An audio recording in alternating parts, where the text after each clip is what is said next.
Hi, everyone, and welcome back to session 2 on vocal production. I'm just going to very quickly go through the online learning etiquette one more time for those of you who weren't with us for the first session. Um, as we said before, we're more than happy to answer questions, but with so many participants, we need to structure it well. Um, if you don't find that you, sorry, if you do find that you have a question or something isn't clear, please type it in the Zoom chat, and my co-host Rob will keep an eye on those questions, and I will refer to him to present those questions at the end of the session, just like last time. If you want to retract your question, just let Rob know, and he won't read it out. We will also endeavour to have answered all of the questions by the end of today's session where we can. And please keep your video switched off and your microphone muted so that this can cut down on background noise for the other participants. Okay, so thank you to those of you who are with us for session 1 and are still here for session 2. And for those of you who are just joining us for session 2, welcome. I'm not going to cover what I covered in session 1. It's all going live on YouTube after. In fact, it's probably there now, so you can watch it back later. So we'll just continue where we left off. So we're still focusing on the larynx at the moment. And so we're halfway through the larynx, and next we're going to talk about pitch. So pitch can be defined as the perception of vibratory cycles per second in hertz. So basic physics, really. In voice, the pitch of a note or the fundamental frequency is directly related to the number of times per second the vocal folds vibrate. Now, the reason we talk about fundamental frequency is because we know that more than one note is actually being produced when we sing, but the fundamental note we hear or the fundamental frequency is what we class as the note we sing. So that's why we've used that terminology here. Um, if you've ever looked at sound waves before, then you know whether it's louder or quieter is very much dependent on how high your wave is, and how low or high the pitch is, how far apart your waves are. And that shows, therefore, the hertz. Good. So we're going to talk about the speaking voice first.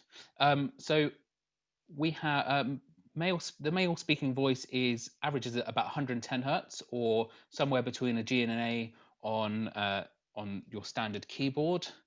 Women's voices are actually particularly low as well, generally, although we never think about it. They are about an octave higher than men, at kind of the 300 hertz range. Sorry, 210 hertz range. And then children's voices are somewhere within the region of 300 hertz, which is sometimes why I find my children's voices particularly piercing when they're screaming down the stairs. So, how high or low can you sing? You can sing, sorry, is directly related to the length and thickness of your vocal folds. So, if you have longer, thicker folds, then this will result in lower pitched voices, and if you have shorter, thinner folds, these produce higher pitched voices. In an adult male, the vocal folds are normally between 17 and 23 millimeters in length. Um, and I'll show you that on the next slide in a second. And in an adult female, they're usually between 12.5 and 17 millimeters in length. They, when you're changing pitch, they are stretched by as much as 3 to 4 millimeters, and that's by the action of muscles in the larynx, and that's how we produce our different pitches. So basically, although they stretch to make these higher notes and lower notes, uh, the actual give in the muscle itself is only 3 to 4 millimeters. And so when we're singing lots of different notes, we really do have to find the finite part in the length and thickness of the folds to give us that note. And actually, it's a uh, very small changes can make big changes in the sound. It should be noted that male tenors or countertenors do not necessarily have shorter, thinner folds in their speaking voice. You'll often find our tenors in the society have speak in the same range as every other man. As we said before, it's just the way that the vocal folds produce that sound, and we talked about in the last session. So go back and have a look at that if you weren't here for that. So the length, mass or thickness, and tension, tautness, of the vocal folds, as well as the subglottal pressure, that's the pressure in your lungs, we talked about that in the last session too, all play a part in pitch production and changes in pitch.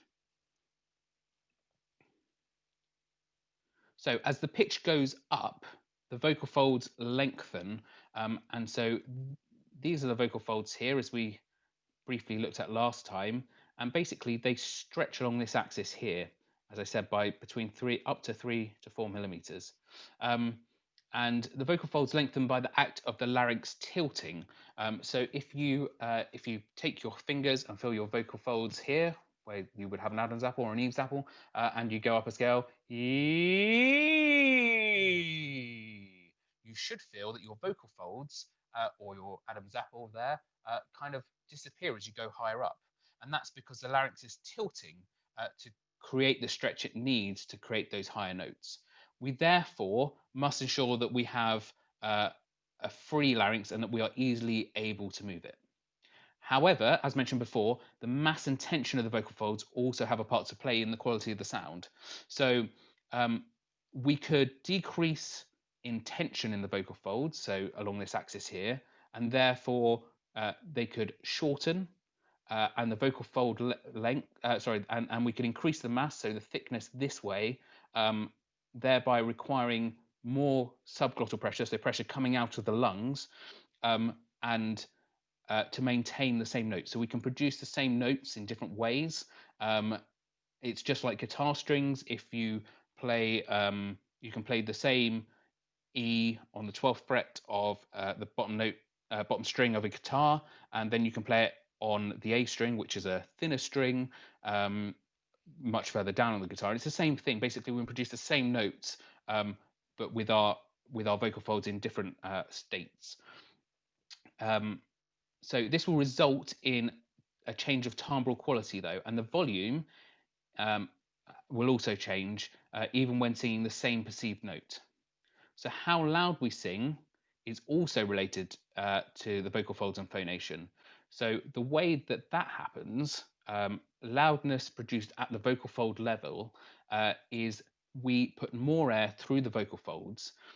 So there's an increase of air that blows through the vocal folds, which pushes them further apart during this cyclical process, causing them to stay apart for longer during the vibratory cycle, and therefore this increases the amplitude of the sound pressure wave going through. So we get more air through, and therefore more sound is technically produced before the vocal folds close and the next cycle starts again. Hopefully that makes sense and you followed that, but I can give more information on that if necessary later. So now we're going to look at female vocal folds and how and it in action and someone changing pitch. So let's watch this.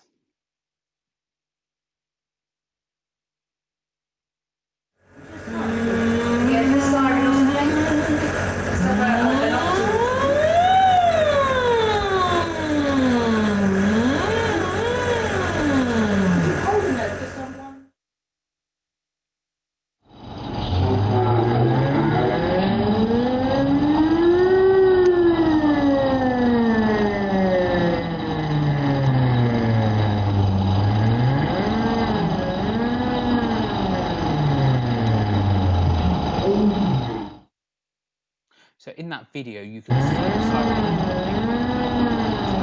siren, and you can see that the vocal folds in here lengthen as the pitch goes up and decrease as the pitch goes down. So let's just look at that again, just the end of that. And you can also see how all the muscular activity around here changes as that happens, because the larynx, as we said before, it needs to be free to move to be able to produce those sounds.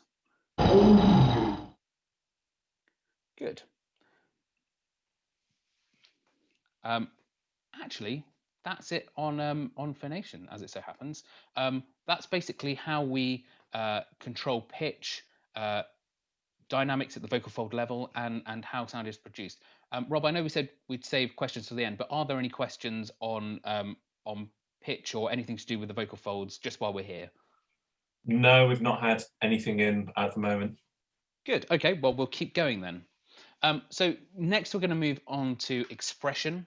Um, I like using this term just because I think it encompasses several things. Uh, the the voice is a very complex piece of equipment, really, and uses lots of different things. But we've talked about alignment and breathing. So breathing being the source, alignment being how to stand to give ourselves economy of sound, and larynx obviously being the source of the sound. But how we express ourselves, how we say words, how we create resonance, all happens in this next bit, which is expression. So the next thing we're going to do is talk about the vocal tract. So that is everything from your vocal folds here all the way up to your lips or to your nose. Um, and First, we're going to talk about the pharynxes. Pharynx just means throat. So there are three pharynxes that we talk about. There's the nasopharynx, which is your nasal cavity. There is the oropharynx, which is basically your mouth. And there's the hypopharynx, which is the lower throat uh, into your uh, down to your vocal folds. Now, these are our resonating chambers. They are what we use to resonate, to create a resonant sound. And we often hear judges and chorus directors and all sorts of people saying, oh, that singer, they had such a lovely, resonant, rich quality to their voice. And that's all produced in these areas here, in the pharynxes. Um, Often in the past, and some singing teachers still talk about this, they talk about resonating in the sinuses, so kind of here, and in the chest. And we can't actually resonate in those places because there are no resonating chambers in those places. And as we said before, if you try and when someone asked a question in the last session, if you try and sing in reverse, then the sound goes down into your lungs and there is nothing to resonate within your chest. So you might feel a vibration sensation in either your sinuses or your chest, and this is just a response from your pharynxes resonating. And because we are all slightly different, some of us feel this vibration here in our chest when we sing, others feel it in our faces. And in the past, I know barbershoppers have been told to sing into the mask and to make it buzz around here. And I know there are plenty of singers out there who don't feel that sensation and are worried that they're not feeling a buzzing sensation in the mask or here in their face. And that's because you are different from another person, and we are not resonating there, so you shouldn't necessarily feel anything there. That's not to say that you shouldn't, because for some people they will when they're singing correctly and with great resonance. So just be aware, especially singing teachers or chorus directors out there, just be really aware of what you're saying about the sinuses and the chest resonating, because it's not true for lots of people. They don't have that feeling. Um, Resonance is mainly affected by the position of your tongue and jaw, and we can see, as well as your soft palate, sorry, and we can see those in the diagram here. So this is your tongue, which is actually a huge muscle. Actually, it's lots of muscles built together, but it is huge and takes up far more of your mouth than you ever realize. Um, because the main sensation of feel with the tongue is on this layer here, oh, there, and especially the tip of your tongue. We often feel down here and we feel kind of up here, but we don't realize this amount of tongue that's down here. As we can see, the soft palate is here, and that acts to stop air going up or allow air going up to your nose and through your nasal cavity. And then um, your jaw also has a part to play in how resonant you are. And we're going to do some exercises in a minute on that. Um, we particularly want to avoid jaw and tongue tension, as this can really have an adverse effect on your voice, and it can take away from that free quality sound that we've talked about before. So we're now going to watch a video of Tyler Ross, who's based in New York, singing in an MRI machine, so that you can see how changes to the vocal tract, so as we said, from your vocal folds up to your nose or lips, how that alters the sound that you hear as a listener. So let's watch that, and then we'll have a little discussion of it after. Singing in the MRI. Singing in the MRI. Singing in the MRI. Singing in the MRI. Hi, my name's Tyler Ross. I'm a singer, voice teacher, and vocalogist in New York City. And using the magic of MRI technology, I want to show you what it looks like inside my head and neck while I'm singing. But first, let me warm up on a lip trill.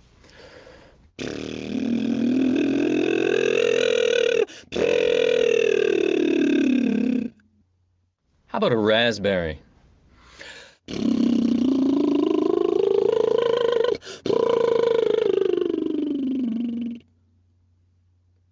Weird, right? Want to see that on an ooh vowel? Ooh, ooh. Now, before I go any further, let's try to figure out what it is we're actually seeing here. Let's go back inside and see if we can identify some of the features of the vocal tract. Lips, tongue. This difficult to control piece of anatomy is called the velum or the soft palate, but you can think of it as the nose gate. It opens and closes, controlling the flow of air and sound up into the nasal cavity. In most people, the velum is opening and closing constantly when we speak and sing, and we're barely even aware of it. Down here, we have the larynx, which houses the vocal folds. Now let's see what happens inside the vocal tract when we sing with contrasting singing strategies. I'm going to sing the end of Nessun Dorma, Puccini's great aria. I'm going to sing it in 4 different vocal styles. The first will be in a light mix. The second, in a forward-facing Broadway sound. The third, in a back and down operatic sound. And the fourth, in a style that will make Puccini roll in his grave, in a rock style. All'alba vincerò, vincerò, vincerò. All'alba vincerò, vincerò, vincerò. All'alba vincerò, vincerò, vincerò. All'alba vincerò, vincerò, vincerò.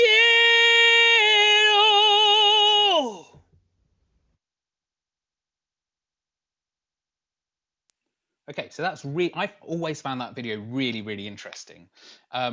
When we're singing in barbershop, the style we most want to emulate out of the 4 here is definitely the forward style. It's that kind of Broadway sound. We know that that gives us the best chance of creating the overtones that we really love and seek as barbershoppers. So this one down here is the one we want to focus on, but it's really interesting to see the differences on those top B flats that he's singing. So this is him. These are the 4 images of him singing that top B flat, and so they are all comparative at the same point. We notice here that his velum or soft palate is up and connected to the back of his top of his throat, blocking off the nasal cavity, so he's not allowing any air down the nasal tract there. His tongue's nice and high, and actually the aperture of his lips isn't particularly big.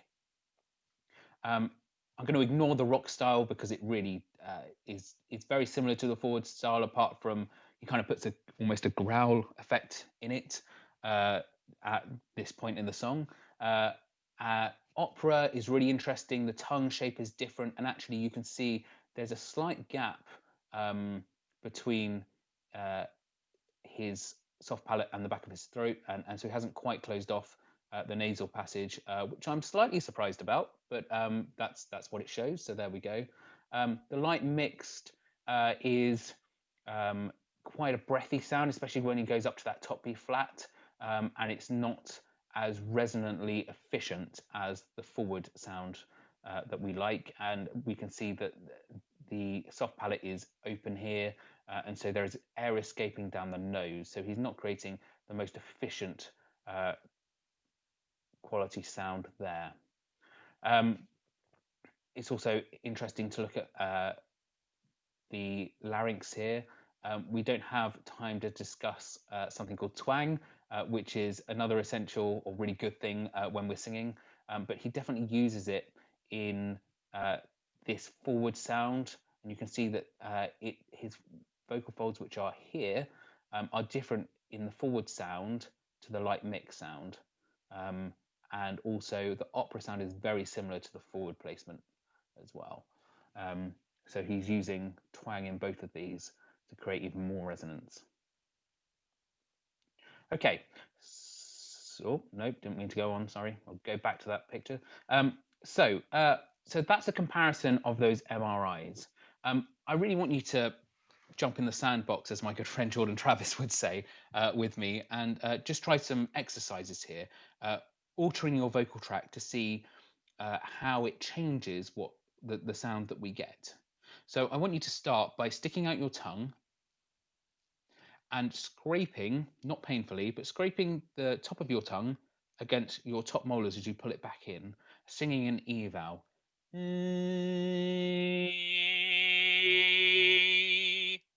as you pull back, you should hopefully hit what I like to term the sweet spot. So where it starts to kind of maybe buzz in your head, or you can perhaps feel almost a shimmering in the sound or hear overtones. Um, and so let's just try that again.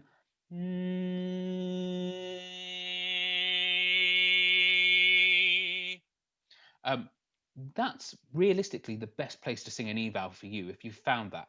And quite often for singers, it's just in front of where you would normally put your tongue when you speak. So the E that you use when you speak, perhaps your tongue slightly further back. So just push it forward for singing, maybe a couple of millimeters should do it. And that should hopefully be your sweet spot. But as I said before, we're all slightly different. So you might find that it's either slightly further forward or slightly further back, depending on your particular body. Um, so when we found that sweet spot, we want to, we can hear the difference as we've done that exercise between some of the very strange E sounds and then becoming very resonant. And so if I do that again and I go past my sweet spot and I put my tongue really far back, you'll hear all the different types of E's I can get by just that lateral movement between of my tongue being out and then and moving backwards.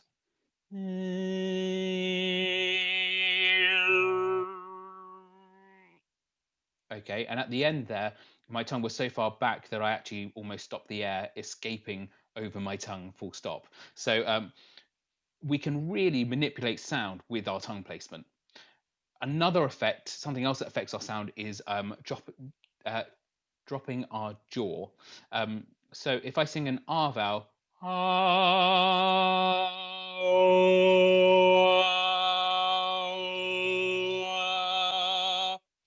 I didn't move my tongue at all then, or at least I don't think I did.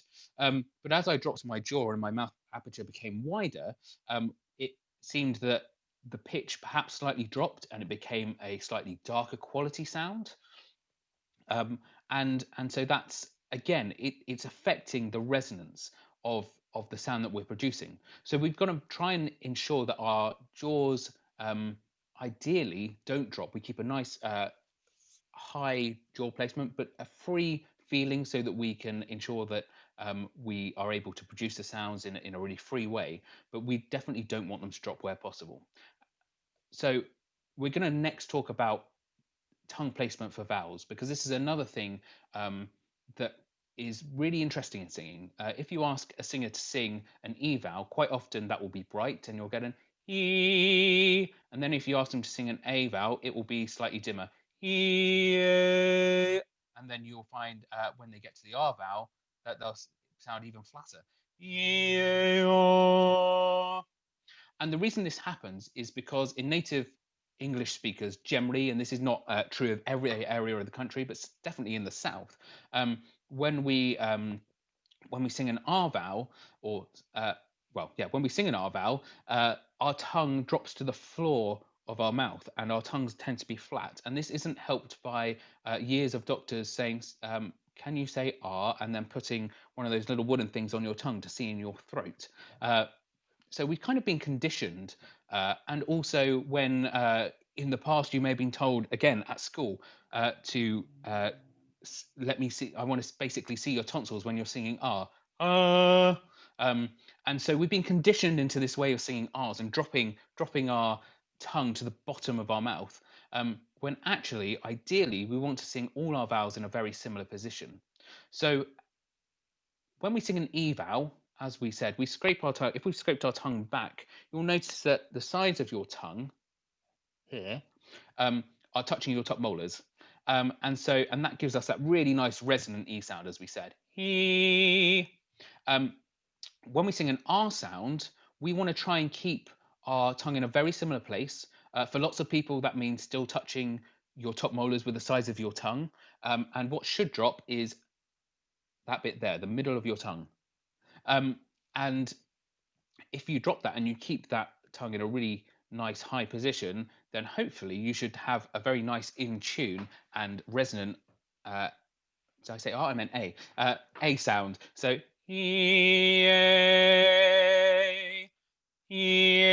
rather than hopefully you can hear the difference that the resonant drops in the second one. But if I keep my tongue high in that first one,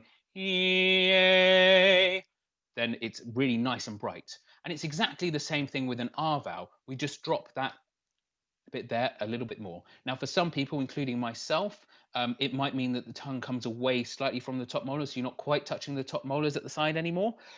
But the key is to keep it high. So don't jam your tongue up there, don't force it up there, and in a really kind of forced way, in a tense way, because that won't work. It's got to be nice and relaxed, but you want to keep those sides nice and high.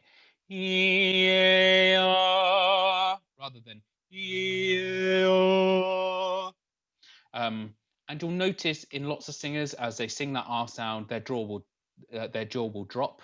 And but obviously when we're singing, we want to keep our jaw nice and high with a small aperture, as I said. Um, Basically, you want to do what you do when you speak. And when we speak, actually, we don't move our jaw very much, and our lips don't move that much. So, yeah. Great. Hopefully that's helped. Again, this is a very quick whistle stop tour because we still got quite a lot to get through. Um, so now we're going to go on to the O and U vowel. So if you've managed to get your R vowel into the place where we said with a nice high tongue, arched tongue, my good friend Stuart Owen once described it as a Pringle tongue. If you imagine the sides are like that and the tip comes down.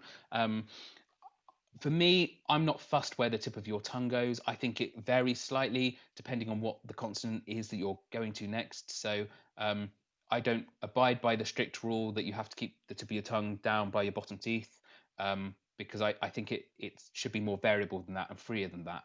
But if we got that R vowel, an O and an U vowel are made in exactly the same way, but we just pull our lips forward. So, oh, oh. Now you'll notice as I did that, hopefully, that the resonance perhaps became slightly detracted in comparison to what was there before, but it's still fairly resonant. The key thing is we definitely don't want round ooh sounds. If we have a round ooh sound, we actually tend to lose the resonance. And if you were to say E-A-R-O ooh, you would notice that in general speech, we don't use an ooh, a nice round ooh when we do an ooh. So why should we in singing? When we speak, we tend to go for the most resonant way of speaking. And why shouldn't we just utilize that in our singing? So when we go from an R to an O, just move your lips ever so slightly forward. And again, for an OO, ever so slightly forward from there. And that gives us our 5 main vowels. We know that there are other vowels, but if you manage to get those 5, you'll find that your singers or you yourself will find it easier to produce those other vowels as really resonant vowels. As I said before, we can further enhance our ability to resonate by using twang. This is a little bit complex and there's still research going on into it and there's lots of different terminology to describe it. So we're not going to describe it here just because there isn't time, but perhaps another time we can go into that. Good. So that's everything on the vocal tract and vowels. We're now going to carry on in our expression, and we're going to look at articulation. So that means basically we're going to talk a lot about consonants. Consonants are, well, we all know what consonants are, hopefully, we all went to school. Consonants are defined, though, by their manner, so how they're made, the place where they're made, and the voicing, whether the vocal folds are vibrating or not. By comparison, vowels, which we've just been working on, are all voiced, so we have to have the vocal folds working, and they depend entirely on the position of the tongue and the lips. So it is not. So the main manners of articulation are. Sorry, let me describe this first. Sorry. So this lovely table here.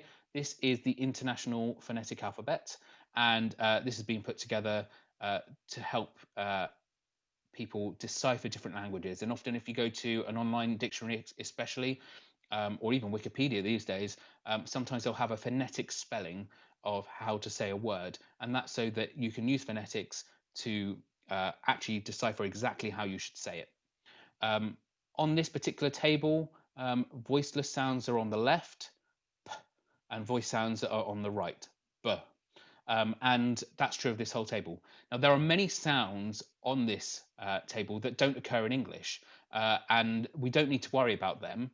Uh, but this is, as I said, an international phonetic alphabet, so it does include them. So some of these weird and wonderful ones I cannot produce myself, but I do know other people who can, but we don't need to worry about them. We're going to go through some of the ones we do need to concern ourselves with. Um, so first of all, we'll talk about plosives, um, and they're in this row here. So plosives are where the air is stopped by the teeps, by the lips, teeth, or palates, the soft palate, and it's followed by a very sudden release of air. So p, t, k, or d, g, b. And you'll notice, as you can see here, these are all in voiced pairs. So this P and B here are produced in exactly the same way at the bilabial, which means your lips. Uh, p, b. You make them in exactly the same way. And if you feel your vocal folds here, then you'll realize that the B is using voice, and you can feel your vocal folds vibrate, and a P doesn't. And so the vocal folds don't vibrate.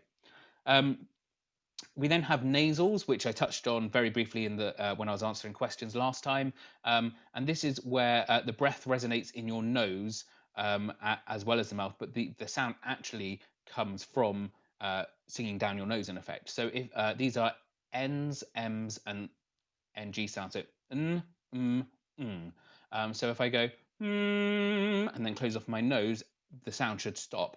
Mm, mm, mm. Um, they are they are all voiced. There are no voiceless ones in that category. We then have fricatives, which is where friction of it has friction of breath during production, resulting in a turbulent airflow. So, for example, where are they on here? Here they are. These are the fricatives. So, for example, an F and a V sounder, and a sound. Again, they're produced in exactly the same way, just one is voiced and one isn't. We've also got S and Z, z. We've got the th sound, we've got the sh, zh, and the ch sound. We then move on to my favorites, which are the approximants. And on this particular table, they show two, but I will just tell you what they are for ease rather than trying to decipher the IPA. Which, if you want to learn about the IPA, there are instructions online. There are books about it. I'd strongly encourage you to learn it if you can, especially the English part, because it can really make life a lot easier when we're singing. But approximants are where the lips or tongue move during production but do not touch. There is also no audible friction. So these are R's, W's, L's, and Y sounds. So w, w, l, yeah. And I know a very good friend who's sitting on this call who probably will tell me off for doing that completely wrong, but there you go. So as I said, there are many other sounds in the IPA that are not relevant to us, so we can ignore them.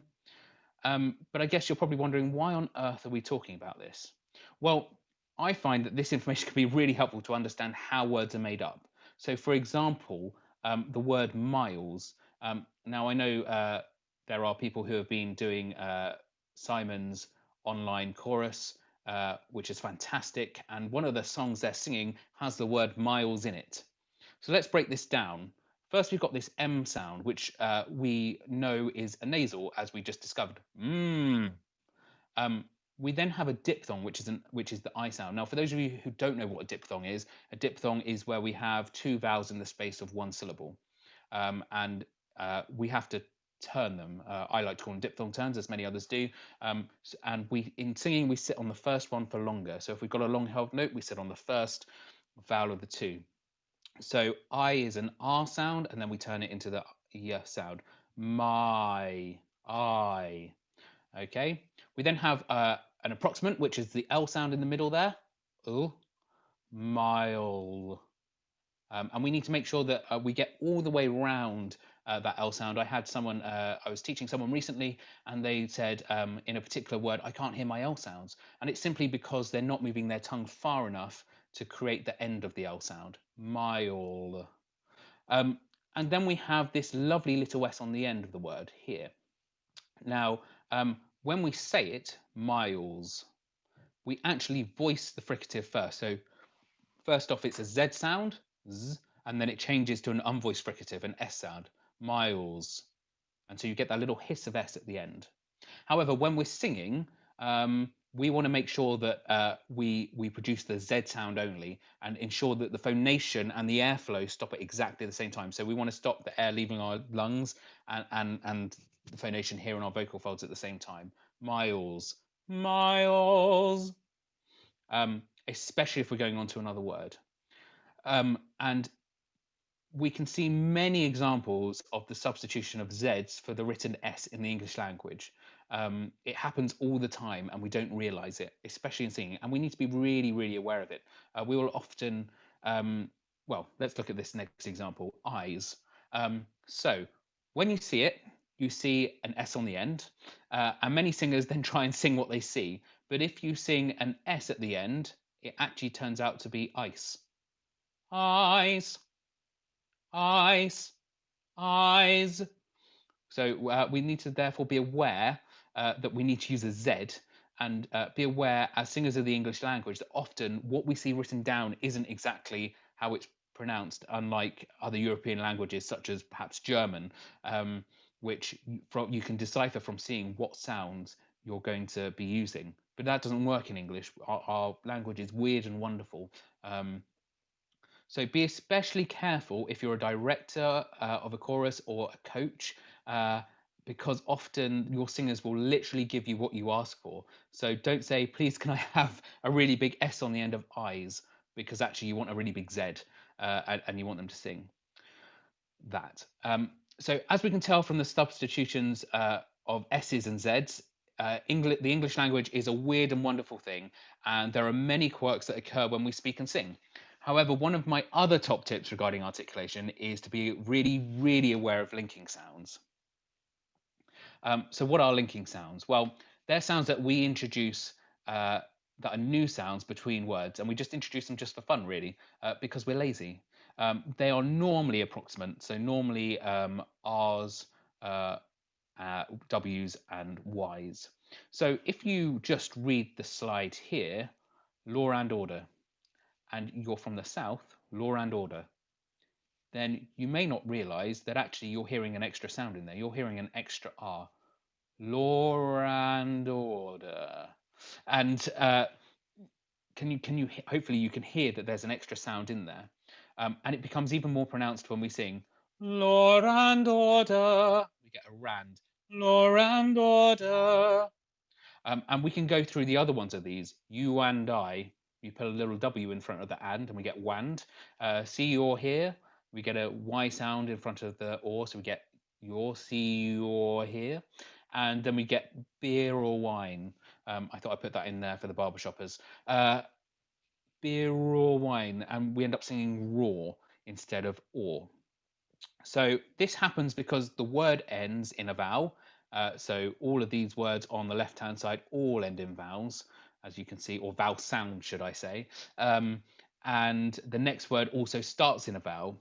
And because there is no consonant, our tongue just glides to the next vowel unopposed, and we creating approximants in the process. And we know that's how approximants are created. We said in just before that approximants are those sounds that are used basically when we glide our tongue often.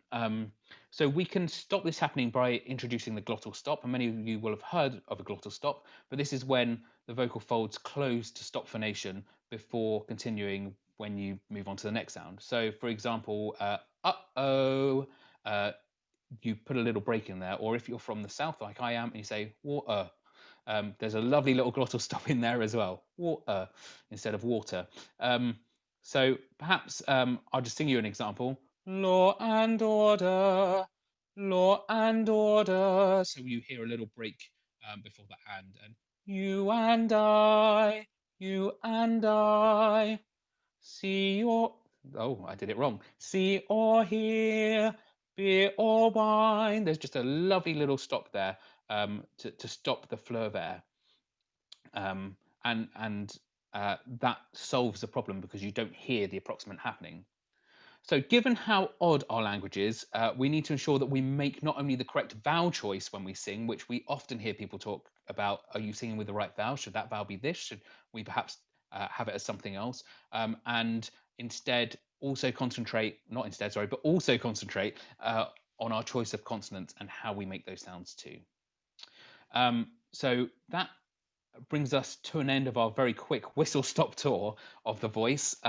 Remember, you are always able, and cheesy as that sounds, you can hopefully remember the key points about alignment, breathing, the larynx, and expression. And now's a really good time for any questions. So, Rob, over to you. Thanks very much, Sean.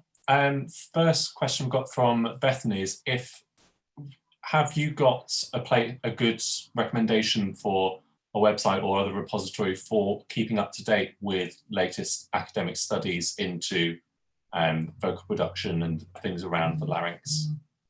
Yeah, so my honest answer is that my wife is a specialist voice and language therapist. So she has access to them through the NHS for the work she does. So I kind of, she comes back and we talk through information. There are various ones. I will write a list and perhaps we can send that out. Is probably the easiest way. Yeah, we'll send out other materials as well. Keep sending your questions in. We're almost out of time, but we've still got time for a couple of other questions. Going back to the difference of vowel productions based on natural accents, does that mean in your experience that Northerners have got a natural advantage when it comes to barbershop because they tend to naturally produce brighter vowels? I wouldn't say necessarily a natural advantage, but yes, there are certain accents that certainly it is more advantageous if you normally speak with that uh, accent. And I mean, this is why the art form was really formed because Americans quite often, not always, but quite a lot of them sing with twang already, and they have that. We sometimes talk about the American twang. It's also prevalent in New Zealanders, Australians. They especially Australians, they keep their tongue nice and high. And I'm not going to insult anyone by doing my Australian accent, but you do. They naturally keep their tongue high when they're speaking already, so they haven't got as far to travel in terms of learning. Yes, Northerners generally have slightly more advantage, I guess. I once, well, a couple of times I've been up to Scotland to coach Rolling Hills chorus, and that's fantastic because you have such a mix of accents to deal with, and it's all good fun. So it can you have to be really aware of the makeup of your chorus, and we obviously want to try and make them all sound as similar as possible when they're singing accent-wise. But this is why we always talk about aiming for a mid-Atlantic accent. And people I coach, I often talk about trying to sing in an American accent to just get us in that zone and keep our tongue nice and high, etc., etc. Even if you do it really, really badly, it's a really quick and easy win for helping people. Great. And one last question. When you're preparing to either bring a new song to quartet or chorus, what's your approach to identifying word sounds, basically?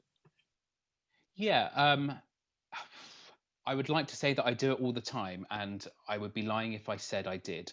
Um, but basically, so that especially songs that I know we're going to compete with, or songs. It depends on various things, but I will tend to go through a song anyway. I might not give that to the results to the chorus, but I'll tend to do it myself, and I will go through a song and look basically to say the words and see whether, especially the S or Z thing, see whether uh, substitutions should be made, what's likely to happen. But I will generally coach it to the chorus. So I'll see what they actually sing, because after a while everyone's pretty intelligent. So if you keep asking for things to be changed, they start thinking about it, and so they might make those changes themselves automatically. So I will coach it almost on a fire extinguishing basis, and when it happens, I'll stop the chorus and discuss this needs to be a Z sound and things like that. I find that if I give the chorus a sheet with it on, that doesn't really work for a lot of people. That they can't decipher what I'm trying to get at quite often. So explaining it and in a practical way when it's in situ, I find easier and better. But I also do it on the fly, and I very much listen out almost automatically for these things. So I would, if I hear it going wrong, then I'd go, okay, hang on, can we just fix that? So that's kind of how I deal with it personally. Brilliant, thank you. That's it from question side. So thank you very much for the session, Sean. And I'll leave you to wrap up. Thank you very much, Rob. So thank you all so much for being on the meeting today, and hopefully you've learnt something. If you've got any questions, please feel free to contact me via any of these methods. I'll be honest and say email is probably the easiest. You'll find a contact form on my website. I will aim to get back to you as quickly as possible. All that's left to be said is thank you very much to Rob for producing and doing a fantastic job. And I hope you enjoy BABS Learn next week. And please keep an eye out for Jordan Travis's 2 sessions. If you're not booked onto them, watch them on YouTube. They'll be fab, I know. So thank you very much, everyone, and see you again soon.